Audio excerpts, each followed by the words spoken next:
Let's say for the sake of this video that you and I had a big disagreement and I wanted to debate you about it. And I said, I'm going to take an hour of your time to debate this. But here's the deal. I will offer you over 87%. I'll offer you nearly 90% of the entire hour to make your case. All I want is about 10%, maybe not even that. If you decided at that point that you did not want to debate me, I think an outside observer would be well within their rights to assume that you have very little faith in your ability to defend what you believe if I've given you that much opportunity to do so. So why do I bring this up?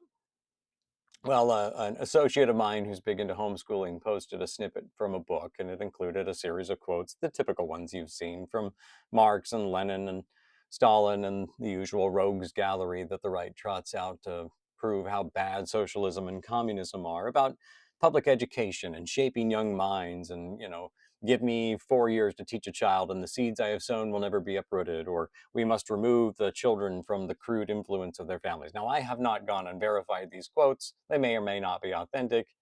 It doesn't really matter, because what really occurred to me was your children go to school, if they go to public school, for about 12.5% of their waking life from age 0 to 18, right? You have at home until age 5, and then after that, they spend between 900 and 1,200 hours in class per year, 180 days, 6.5 hours a day, right?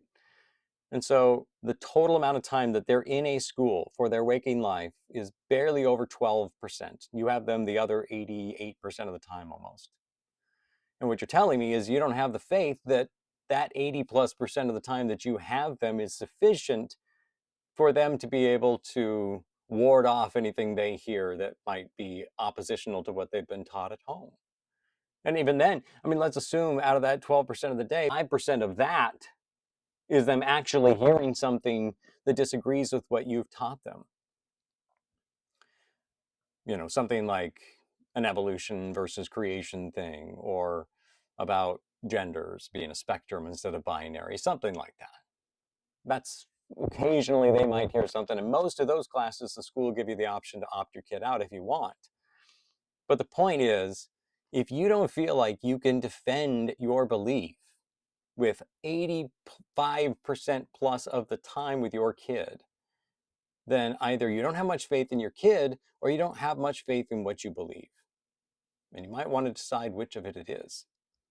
Something to think about.